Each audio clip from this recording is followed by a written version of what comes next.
হাজী ইমদাদুল্লাহ মুহাজির মক্কি রহমতুল্লাহ আলাইহি সম্পর্কে আমাদের দেওবন্দি উলামায়ে কেরামের অবস্থাটা, চিন্তাধারা কি? ওনারা স্পষ্ট বলে রেখেছেন যে হাজী ইমদাদুল্লাহ মুহাজির মক্কি রহমতুল্লাহ আলাইহি শরীয়তের কোনো মাসালার ক্ষেত্রে, আকায়েদের কোনো বিষয়ের ক্ষেত্রে তার কোনো অনুসরণ আমরা করি না, স্পষ্ট বলে রেখেছেন। সুতরাং যে আকীদা এবং মাসালার কোনো বিষয় যদি আসে আর হাজী ইমদাদুল্লাহ মুহাজির মক্কি রহমতুল্লাহ হাওয়ালা দেওয়া দিয়ে, উদ্ধৃতি দিয়ে আমাদেরকে নানা রকমের কথা বলা হয়, তাহলে আমাদেরকে এর দ্বারা ওয়াহদাতুল উজুদ বিশ্বাস সাব্যস্ত করা যাবে না। কারণ আমরা স্পষ্ট ভাষায় কথা বলে আসছি যে তার আকীদা এবং শরীয়তের কোনো মাসালার ব্যাপারে তার কথা আমরা অনুসরণ করি না। কেন করি না? কারণ হাজী ইমদাদুল্লাহ মুহাজির মক্কি নিজে বলেছেন, তার নিজস্ব বক্তব্য তারিখে মাশায়েখ চিশত শেখুল হাদিস জাকারিয়া রহমতুল্লাহ লেখা কিতাব। এখানে হাজী ইমদাদুল্লাহ মুহাজির মক্কি রহমতুল্লাহ তারিখে মাশায়েখ চিশতের 198 নম্বর পৃষ্ঠায় বলেন, একদিন হাজী ইমদাদুল্লাহ মুহাজির মক্কি রহমতুল্লাহ বলতেছেন, जब कई उलमा के सामने हकायक का इरशाद फरमाते तो ये भी फरमाया दिया करते थे। যখন কোনো আলেমদের সামনে বিভিন্ন দার্শনিক কথা বলতেন তখন তিনি বলতেন, ভাই मैं नाखानदा हो, আমি পড়াশোনা করি নাই, तुम लोग आलिम हो, तुमरा आलिम, मेरे कल पर जो वारिद हुआ इसको बयान कर दिया। আমার মনে একটা এসে সেটা আমি বলেছি, अगर किताब और सुन्नत के खिलाफ होने से इसमें कोई गलती हो तो तुम लोग लिहाज और हिजाब मत किया करो।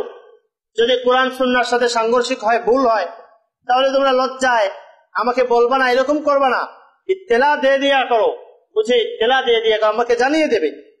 वरना मैं क़यामत में कह दूंगा, ना होले আমি কিয়ামতের সময় বলে দেব कि मैंने उन लोगों से कह दिया था उन्होंने जाहिर नहीं किया। আমি বলবো আমি তো বলেছিলাম তাদেরকে আমার ভুল ধরে দিতে, এরা ধরে নেই। হাজী ইমদাদুল্লাহ মুহাজিরের মক্কি রহমতুল্লাহ তার বক্তব্য। এবার দেখেন তার শিষ্য রশিদ আহমদ গঙ্গোহী রহমতুল্লাহের বক্তব্য কি? রশিদ আহমদ গঙ্গোহী রহমতুল্লাহ আলাইহি মালফুজাতে থানবী 2 নম্বর খণ্ড, আশরাফ আলী থানবী রহমতুল্লাহ আলাইহি বলেছেন, রশিদ আহমদ গঙ্গোহী হাজী ইমদাদুল্লাহ মুহাজির মক্কি রহমতুল্লাহ আলাইহি যিনি মুরিদ ছিলেন, তিনি স্পষ্ট ভাষায় বলেছেন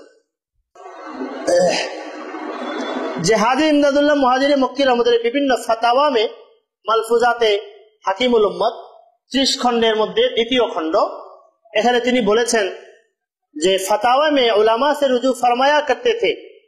হাজী সাহেব ফতোয়ার জন্য, মাসালার জন্য, শরীয়তের বিষয়ের জন্য আলেমদের কাছে আসতেন। चुनाचे जिन लोगों ने हजरत हाजी साहब से हजरत मौलाना गंगोही को अपनी आंखों से देखा हुआ अच्छी तरह जानते हैं कि हजरत हाजी साहब मौलाना से पूछ पूछ कर अमल किया करते थे। मसला আসলে হাজী ইমদাদুল্লাহ মুহাজির মক্কি রশিদ আহমদ গঙ্গোহী ছাত্র শিষ্যকে জিজ্ঞেস করে চলতেন। रशीद अहमद गंगोही रहमतुल्लाह अलैहि कोनो अगर कोई फतावा शरइया की मुआरजा में हजरत हाजी साहब का कौल या फेल पेश करता, रशीद अहमद गंगोही যখন কোনো মাসালা বলতেন, কোনো কিছু বলতেন, কেউ যদি একথা বলতো যে হাজী ইমদাদুল্লাহ মুহাজির মক্কি আপনার পীর সাহেব বিপরীত বলেছেন, তখন তিনি বলতেন সাফ ফরমা দিয়া কর। रशीद अहमद गंगोही स्पष्ट भाषाয় বলতেন कि हजरत हाजी साहब को इन मसाइल जुजिया में हमारे फतवे पर अमल करना वाजिब है। শরীয়তের এই সকল বিধিবিধানের ক্ষেত্রে তিনি আমাদের উপরে তার আমল করা জরুরি। इन मसाइल जुजिया में हजरत हाजी साहब की तकलीद जायज नहीं, আমরা এই সকল ক্ষেত্রে তার অনুসরণ জায়েজই মনে করি না। স্পষ্ট কথা, আমরা এই সকল ক্ষেত্রে তার অনুসরণ জায়েজই মনে করি না।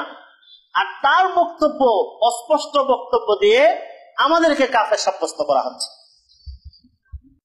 আল্লাহ।